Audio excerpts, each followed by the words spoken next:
Bismillahirrahmanirrahim. Alhamdulillahirabbil alamin. Wassalatu wassalamu ala asyrafil anbiya'i wal mursalin wa ala alihi wa sahbihi ajma'in. Assalamualaikum warahmatullahi wabarakatuh. Alhamdulillah. Sekarang ni dah pukul 12. 10 minit. Okey, saya masuk awal sikit. Mudah-mudahan sahabat-sahabat kita yang masih bertugas mungkin tak lagi ikut dia problem masuk join. Kalau tak boleh join tak apa, tuan-tuan dan puan-puan boleh mengikuti di dalam recording. Alhamdulillah di tempat saya ni sekarang ni cuaca nampak elok walaupun mendung. Masih boleh dijalankan live ni. Saya ingat mungkin internet line lebih clear. Harap lebih clear lah sampai kita tamat. Cadangan saya lebih kuat pun setengah jam, tapi tertakluklah kepada permintaan jika ada. Jadi perkara yang kita bincang ni pun dia makan masa juga, tapi walaupun kita buat serengkas yang boleh dalam sembang-sembang dalam bentuk yang ringkas, dengan dikata membuka sesuatu yang jarang-jarang kita berfikir, jarang-jarang kita ponder, melewati kekawasan-kawasan dalam pemikiran kita. Kadang-kadang kita take things for granted tanpa kita mengetahui kesan daripada apa yang kita buat, dan kalau kita tidak mengambil satu tindakan. Tajuk hari ini ialah hubung dengan dialog. Dialog apa tu? Macam mana dialog komitmen? Bagaimana seorang cakap tu untuk dia ambil satu komitmen? Misalnya dia kata saya boleh buat handshake, saya nak buat. Okey, selalunya macam tu lah. Tapi selepas itu how strong is the komitmen nak menjalankan sesuatu. Dan berikutnya hasil dari situ baru kita nak bincang bagaimana kita bersetuju apa yang harus dilakukan. Itu dia kata dialog komitmen. Sama macam mana kita bersetuju, apa yang harus kita lakukan. Jadi dia ada persefahaman what need to be done. Jadi sebelum saya start ni, sekiranya ada sahabat-sahabat yang dapat masuk join ni, silalah maklum kepada saya. Sekiranya tuan-tuan boleh dengar suara dengan jelas, gambar dengan jelas, tolong share sikit. Mudah-mudahan memberi sikit mata kebaikan pada sahabat-sahabat kita yang sedang mengikuti percakapan saya ni. Jadi insyaAllah saya minta tolong share lah. Kalau tuan-tuan minat tu tolong share, dan saya ucapkan terima kasih lah. Kalau sahabat boleh memberi sikit maklumat berhubung dengan tajuk. Tajuk kita ialah dialog komitmen. Komitmen nak buat satu, tapi ada selalunya kita tak mikir masa perbincangan tu berapanya terletak sesuatu yang perlu kita bertumpuan, fokus, dan juga sesuatu yang beri makna dan beri sense making dan meaning making. Dialog di antara kita dengan sama ada kita dengan kawan kita, staff kita, ataupun dialog sama-sama kita kalau kita seorang ahli businessman. Alright? Maksud saya businessman di sini ya, seorang misalnya yang buat as entrepreneur, ataupun seorang orang yang buat multi level, atau orang yang buat direct selling, bagaimana dia bercakap dengan orang bawah dia sampai downline dia ataupun officer bawah dia untuk dapat komitmen menjalankan tugas seperti mana yang dirangkakan, seperti mana disetujukan. Jadi dia terletak pada 3 kawasan yang kita akan bersembang. Walaupun kita akan bersembang dulu kawasan pertama awalannya, iaitu saya akan terang sikit dia punya abstrak apa yang dimaksudkan bila seseorang kata dia ada komitmen nak buat sesuatu, dan bagaimana kita faham apabila kita kata kita dah setuju, bagaimana kita harus lakukan. Itu ada makna tuan-tuan dan puan-puan. Sebab seperti yang saya maklumkan dulu, kalau kita bercakap dalam bentuk coaching, dia memerlukan pendengaran yang tinggi. Dengan arti kalau mendengar beberapa sudut dan beberapa aspek. Saya dah terang malam ni, what is the style you're thinking, what is the style of your listening skill. Saya bagi contoh 4. Dan benda ni semua terlibat bagi orang yang buat instructional coaching pun dia faham. Bagi mereka-mereka yang sekarang ni cakap bahasa sekolah nak didik menggunakan deep thinking ataupun deep learning, deep thinking, semua ni memerlukan satu pendekatan yang kita telah pun lalu mengetahuinya. Tetapi bagi nak melaksanakannya perlu dilatih dan dimentor bertubi-tubi dan didedahkan dengan pengalaman on the field. Jadi saya terang sikit apa yang dimaksudkan, apa yang saya katakan di sini. Dia ada dua jenis pahaman yang kita nak maksudkan. Seseorang bila dia dalam tugasan sesuatu, satu kita panggil the size of the person, namanya capability dia. Seseorang mungkin dia menjawat satu jawatan ataupun sebagai usahawan, dia tertakluk pada dia punya capability, kemampuan dia, ataupun the size of the person, kemampuan dia melaksanakan sesuatu. Kemampuan ni pula terletak pada dua benda, iaitu bagaimana dia melihat sesuatu yang beri makna kepada dia, yang beri kesan kepada dia, dan yang kedua bagaimana dia melihat sesuatu dari segi logical approach, yang mana bidang orang kata menggunakan banyak technical approach dan sebagainya, itu satu pendekatan.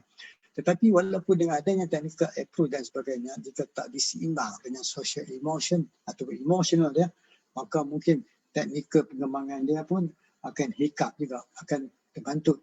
Jadi kedua-dua tu perlu kita laksanakan. Yang kedua ialah the central role and the size of the person. Tadi yang saya cakap tu, the size of the person, kemampuan dia ataupun capability seseorang itu. Yang satu lagi ialah di sebaliknya, ialah the size of the role. Bagaimana tugas tu, hakikat tugas tu, hakiki dia. Apa yang dimaksudkan, apa yang disetujui itu. Sebab tu kita tajuk yang kita cakap tu, bagaimana kita bersetuju apa yang telah yang kita harus lakukan. Kita setuju apa kita nak buat. Apa kita nak buat itu terletak kepada makna dan sense making yang dipegangkan orang yang melaksanakan. Jadi dia dua. Itu dua bidang yang saya kata tadi, tuan-tuan. Dan pada diri seseorang itu pula dia ada dua elemen. Satu internal dan satu external. Okey, internal factor dan external factor. Internal factor tu tadi melibatkan apa yang dimaksudkan. External factor ialah size of the role. Bagaimana dianggap oleh satu organisasi atau sesuatu tugasan yang diberi, pandangan seseorang, tanggungan yang diberi kepada seorang itu menjadi satu perkara yang mesti laksanakan. Jadi di sini berlakunya gap. Maka nak menyelesaikan sesuatu itu mengikut gap tu lah memerlukan penerangan dan juga selalu dilakukan di dalam discussion ataupun team. Kita juga buat team coaching. Dia ada team discussion. Nah, jalan banyakkan tugasan ni dia buat kerja dengan team dia mudah sebab first you must tell apa yang dimaksudkan, apa yang faham. Because bila kita seseorang buat kerja, dia ada dua. Satu internal workplace, kedua external workplace. Internal workplace itu melibatkan apa yang dimaksudkan, tugasan yang dia faham, apa yang dilaksanakan. External workplace, apa yang dimaksudkan dan difahamkan dan diperlukan oleh pihak pengurusan ataupun seseorang yang berjawatan kepada dia untuk melaksanakan mengikut KPI yang dinyatakan. Maka di sinilah hari ini pun saya boleh nak bincang ringkas dulu, kemudian besok saya akan sambung setakat yang boleh. Sebab apa yang saya cerita ni melibatkan how we do things, especially misalnya kalau kita pergi ke seminar, kita pergi dengar seseorang capai sesuatu, dia letak dah matlamat dan sebagainya, dan benda ni semua pula ya tuan-tuan dan puan tertakluk kepada keadaan dan semasa seseorang menjalankan tugas. Okey, bila kita berhubung dengan external, internal, how work the place ni, maksud dia how they work, macam mana dia buat kerja, macam mana dia terima tugasan tu, macam mana dia bercakap. Thanks bit tu kadang-kadang kalau kita coach orang pun, dia kata tak apa saya buat, kemudian dia tak buat. Maka di sinilah kita kena ada satu jenis dialog. Okay. Dialogical constructed, jadi dia the core is not assigned. Core issue dia ialah bukan apa yang ditugaskan kat dia, ialah dialog, macam mana percakapan dia dengan kita mencerminkan bagaimana dia boleh menerima bebanan tugas yang diberi kepadanya. Rupanya di situ lah terletaknya tersirat dan tersurat yang terselit yang perlu kita ketahui. Memang ini maksudnya tinggi, tetapi walaupun pun seseorang tu kena tahu bila kita tugas apa yang dimaksudkan dia. Tugas ni tertakluk sesuatu yang diharapkan oleh seseorang. Jadi saya hari ini membuka konsep pemikiran tentang tugasan. Ya. Dan bagaimana nak mengatasinya, especially banyaklah macam kita, misalnya kita berjalan seorang-seorang ada tugasan, dia pikul seseorang, dia balik mengharap seorang tu menjalankan tugas, tiba-tiba dia tak buat. Mungkin cara kita nak mengolahkan buat sesuatu untuk dia terbuka minda, mengambil sesuatu penuh dengan kata tanggungjawab dan rasa kesedaran. Rasa kesedaran itu yang kita perlu ada pada seseorang yang kita berdepan. Dia ni pula terletak kepada beberapa faktor. Dia ada 4 proses. Jadi saya cuba dulu cakap yang sesuatu boleh. Satu ialah macam mana hubungan seseorang tu dengan kemampuan dia dengan kompleksiti role yang diberi kepada dia. Tugasan yang dipegang tu ada bebanan dengan kemampuan dia. Pertama sekali, itu hubungan. Maksud dia relationship. Adakah dia boleh pergi belajar, pergi mengetahui, berbincang sebelum dia berjalan sesuatu, ataupun dia just remain silent, buat ikut suka dia dan sebagainya. Satu. Yang kedua sekali ialah bagaimana dengan adanya kita ada grup-grup, kalau dulu beri camp group, discussion group, team group, macam mana kita berdialog supaya kita mengetahui apa tool yang kita ada semasa dan sebelum kita menjalankan tugas. Bapaknya dengan perbincangan boleh membantu seseorang tu menjayakan sesuatu tugasan yang kita rasa diberikan pada dia supaya dia faham dan tak terbantu, tak pergi balik, tanya buat, jadi macam tak ada ruang lingkup untuk dia buat trial and error on his own. Jadi masa sinilah kita kena tahu. Sebab ini semua terletak bagaimana dia punya developmental size. Jadi seseorang menjalankan tugas mengikut kemampuan semula jadi yang ada kepada dia, tuan-tuan dan puan-puan. Yang ketiga, bagaimana spesifik perbincangan kita kalau nak tahu, spesifik dalam perbincangan tim kita. Sebagai coach ni saya senang cerita, senanglah coach dia kena teknik cakupan yang boleh. Tapi ini saya cerita overall. Jadi beberapa teknik-teknik percakapan yang disampaikan tertakluk pada kita yang mendengar dan maknakan apa yang disampaikannya mengikut kita. Tetapi kita perlu memahami mengikut apa yang disampaikan, apa yang dia maknakan sesuatu yang disampaikan kepada kita. Yang keempat, of course, benda yang kita punya ni kadang-kadang dia ada ambiguity. Sebab itu dia kata ada VUCA. VUCA, Vitality, Uncertainty, Complexity and Ambiguity. Satu lagi dia pakai tuna. Kalau British dia menggunakan tuna. Turbulence, alright, uncertainty, NA, novelty, A, ambiguity. Lebih kurang sama juga. Tapi dia ubah makna sikit, dia ubah perkataan, dia merangkumi lebih luas lagi. Jadi kita kena mengetahui semua makna-makna ni. Jadi dengan kita mengerti kata kita membantu seseorang. Yang keempat yang saya sebut ni ialah terletak bagaimana dia punya maturity. Bagaimana dia melihat tugasan yang diberi kepada dia. Bagaimana dia rasa menerima sesuatu tu. Maka balance dengan social emotional. Ya, ini kalau ikut yang saya cakap dengan tuan-tuan perempuan ini mungkin dah masuk lebih kurang 10 minit. 10 minit. Jadi itu pun merupakan kupasan awalan tuan-tuan dan perempuan. InsyaAllah besok saya akan sambung lagi. Apa yang saya kupas di sini, dia mencerminkan bagaimana rupanya melalui percakapan tuan-tuan dan perempuan boleh membantu seseorang yang dia tahu tapi dia kurang yakin, kurang pasti. Kita boleh bantu dia. Yang kedua lagi ialah mungkin makna yang dia terima dengan apa yang diharapkan, makna yang diberikan mengikut pihak pengurusan, pihak atasan dan sebagainya, slightly berbeza. Maka bagaimana kita nak realign balik. Dan saya dah tekan dulu macam mana nak realign balik sebab di zaman sekarang ni, skill, personal skill tu perlu tingkatkan. Kita tahu bahawa dengan adanya personal skill, maka kita seseorang boleh melintasi daripada peringkat professionalism ke peringkat management dan seterusnya ke peringkat eksekutif dan sebagainya ataupun managerial level. Tetapi walau bagaimanapun kita punya skill biasa update. Sebab tu dia panggil retooling, sebab tu dia kata kita kena increase kita punya kompetensi. Tapi nak increase kompetensi dia bukan sekadar bagi khusus saja. Dia kena bermula daripada capability. Mengikut kemampuan seseorang, dia melalui capacity iaitu keperluan yang kehendak apa yang telah ditetapkan dalam tugas yang diberi. Sebab sesuatu JD, job description yang diberikan mencerminkan apa yang diharapkan oleh management kepada seseorang menjalankan tugasnya. Sedangkan kita orang menerima JD ini, dia kena makna, dia kena mengikut keperluan orang kata peruntukan yang disediakan mengikut apa yang dipaham oleh pihak pengurusan. Jadi berbalik kita pada usahawan. Jadi usahawan ni selalunya memang mereka ada satu kualiti yang mencerminkan kemampuan mereka. Sebab tu dia ada person who are willing to take the risk. Ni dia orang berani take the risk buat sesuatu dan melalui satu walaupun sesuatu tu dia buat mungkin tak clear, tapi kelamaan dia lebih clear. Sebab kalau tuan-tuan mengikuti perkembangan dalam exponential organization, sesuatu yang buat mula-mula tu kita tak nampak tentang kejayaan sebab dia ada peringkat experimentation. Jadi experimentation tu tertakluk kepada elemen-elemen yang saya beri pencerahan tadi. Jadi saya dah cakap ni lebih kurang 20 minit. Jadi saya rumuskan apa yang saya terang tadi. Iaitu saya terang tadi apabila kita nak buat sesuatu ataupun bagaimana kita bersetuju apa yang harus kita laksanakan, dia tertakluk kepada sama sekali individu itu sendiri. Dalam individu sendiri, dia tertakluk pada apakah dia punya role model dia. Dan yang kedua, apa kemampuan yang dia boleh laksanakan. Tadi dia.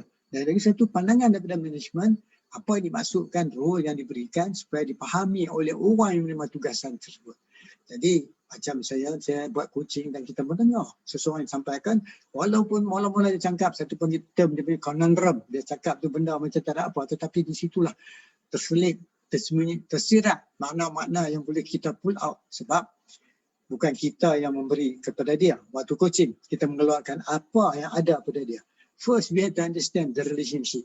Bila nak pergi ke relationship, kita mesti teraskan kepada common ground. Alright? Apa yang dia cakap bersamaan dengan apa kita faham, bersamaan dengan apa yang dia faham. Yang kedua ialah kita memahami how complex tugas yang kita beri kepada dia. Mungkin tugas yang terima tu dia tak nampak kompleksiti, dia pun tak sedar bahawa kompleks kepayahan, kesusahan tu ada di situ, melainkan apabila dia menjalankannya. Bila dia telah menjalankannya, baru dia terjumpa, oh yang ni ada sikit isu yang perlu dia fahami dan sebagainya. Maka di sinilah kekuatannya kita katakan working as a team. Working as a team ni dia mencerminkan berbagai-bagai cara. Ya? Sebab team ni seseorang cakap sesuatu ikut dia punya core, pemahaman dia. Jadi walaupun pemahaman yang berbeza, apabila dicantumkan balik mendapat satu common ground, maka memberi makna yang jitu dan kuat pada seseorang melaksanakan mengikut kebolehan kemampuan masing-masing. Jadi tuan-tuan dan puan-puan, ini seringkas sebab saya menerangkan inilah asasnya.